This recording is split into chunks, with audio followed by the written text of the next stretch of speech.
BTR নিৰ্বাচনৰ বাবে কঁকালত টঙালি বান্ধিছে ৰাজনৈতিক দলসমূহে। পিছপৰি থকা নাই ইউপিপিএল দল। নিৰ্বাচনত নিজৰ দলৰ প্ৰাৰ্থীক জিকাবৰ বাবে সাজু ইউপিপিএল দলৰ নেতাকৰ্মী লগতে কাৰ্যকৰ্তাসকল। কৰেশ্বৰ নাওকাটাত ইউপিপিএল দলৰ বুথ সন্মিলন ও নিৰ্বাচনী সভা।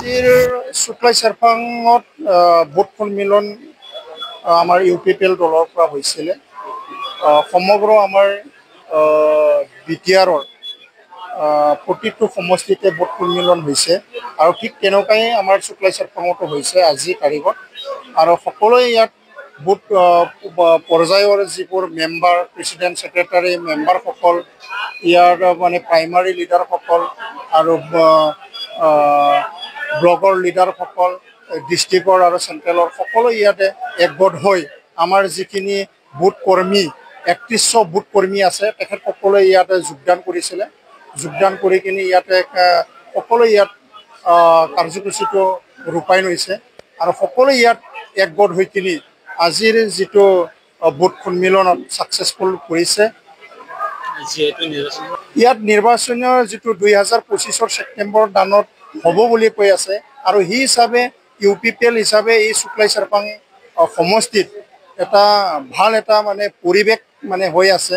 সকলো জাতি জনগোষ্ঠীয়ে প্ৰমোদ ছাৰৰ নেতৃত্বত যি চৰকাৰ চলি আছে, প্ৰমোদ ছাৰৰ নেতৃত্বত যিটো ইউপিপিএল দল চলি আছে, তেখেতৰ নীতি আদৰ্শ, তেখেতৰ যিখিনি কাম কৰা ষ্টাইল আৰু সকলো দিশৰ সকলো মানে স্তৰৰ আৰু বিভিন্ন জাতি জনগোষ্ঠীৰ সমমৰ্যাদা সম উন্নয়ন কাম কৰাৰ কাৰণে এই শুক্লাই চেৰপাং অঞ্চলত বা বিটিআৰ অঞ্চলত সকলো ৰাইজে আৰু সকলো জনগোষ্ঠীয়ে বিভিন্ন জনগোষ্ঠীয়ে একগোট হৈ কিনি ইয়াত সকলোৱে ইউপিপিএলক সমৰ্থন বা ইউপিপিএলক হেল্প কৰিছে। ইয়াৰ কাৰণে অনাগত যিটো ইলেকশ্যনত শুক্লাই চেৰপাঙত জিকাটো নিশ্চিত বুলি ক'ব পাৰে।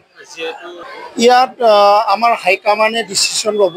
ইয়াৰ তেখেতসকলে কেনেকুৱা খেলিব, ইউপিপিএলে কেনেকুৱা খেলিব, ইয়াৰ যিবোৰ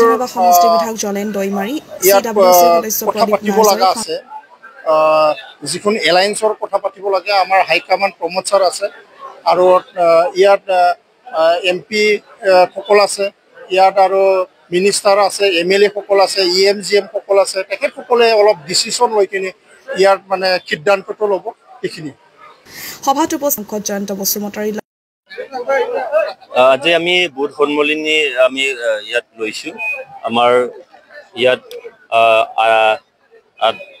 68টা বুথ আছে আমাৰ ইয়াত।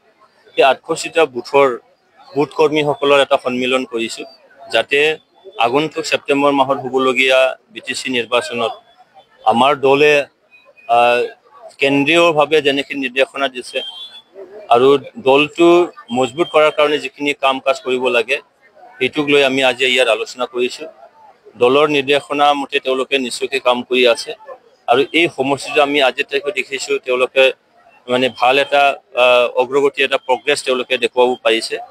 আপোনালোকে জানে যে আমাৰ বিটিআৰ প্ৰধান প্ৰমোদ বড়ো ডাঙৰীয়া আমাৰ পাৰ্টীৰো তেখেত প্ৰেচিডেণ্ট হয়। তেখেতৰ নেতৃত্বত আজি এই অঞ্চলত জাতি জনগোষ্ঠীবোৰ একত্ৰিত হৈছে। খোজত খোজ মেলাই এই অঞ্চলটো আগুৱাই লৈ যোৱা তেওঁলোকে আগভাগ ল'বলৈ আজি আগুৱাই আহিছে। ৩৫ লক্ষ জনসাধাৰণ, 26টা জনগোষ্ঠীৰ ৩৫ লক্ষ জনসাধাৰণক যাতে শান্তিৰে বসবাস কৰিব দিব পাৰোঁ। এই অঞ্চলত নিৰাপত্তা কোৱাৰ লগে লগে জীৱনৰ নিৰাপত্তা আৰু সম্পত্তিৰ নিৰাপত্তা যাতে সুনিশ্চিত কৰিব পাৰোঁ, তাৰ কাৰণে আমি ইয়াত কাম কৰিব লাগিব। আৰু কাম কৰিব লাগিলে ইয়াত কোনোবা পাৰ্টীৰ লগত নিশ্চয়কৈ নহ'ব। আজি প্ৰমোদ বড়ো ডাঙৰীয়া ইউপিপিএল চৰকাৰ অহাৰ লগে লগে এই অঞ্চলত শান্তি বিৰাজ কৰিলে। এই অঞ্চলত এটা সময় আমি দেখিছিলোঁ আৰ্মি, পুলিচ, মিলিটাৰী এটা ইয়াত মানে দপদপনি আছিলে। এই অঞ্চলত মানে বোমা বাৰুদ, গুলি ফুটা তেনেকৈ হৈছিলে, দাংগা হাংগামা হৈছিলে। কিন্তু আজি ইউপিপিএল চৰকাৰ অহাৰ লগে, প্ৰমোদ বড়ো ডাঙৰীয়া চৰকাৰ অহাৰ লগে লগে এই অঞ্চলত জাতি জনগোষ্ঠীৰ মাজত যিখিনি বিদ্বেষ এইখিনি নাইকিয়া হৈ গ'ল। ইয়াত মানে জাতি জনগোষ্ঠীৰ মাজত মানে আস্থা বিশ্বাস নোহোৱা পৰিৱেশটো আজি বিশ্বাস আৰু আস্থাৰ মাজেদি আমি যাবলৈ সক্ষম হৈছোঁ। এইকাৰণে এইটো সুনিশ্চিত কৰিবৰ কাৰণে আৰু দীৰ্ঘম্যাদী কৰিবৰ কাৰণে আজি আমাৰ ইউপিপিএল চৰকাৰৰ দৰকাৰ, প্ৰমোদ বড়ো ডাঙৰীয়াৰ দৰকাৰ। এইকাৰণে আগন্তুক BTC পৰিষদীয় নিৰ্বাচনত ইউপিপিএল হিচাপে যাতে ভাল এটা ফলাফল আমি দেখুৱাব পাৰোঁ, তাৰ কাৰণে আজি বুথ সন্মিলনী আমি কৰিছোঁ।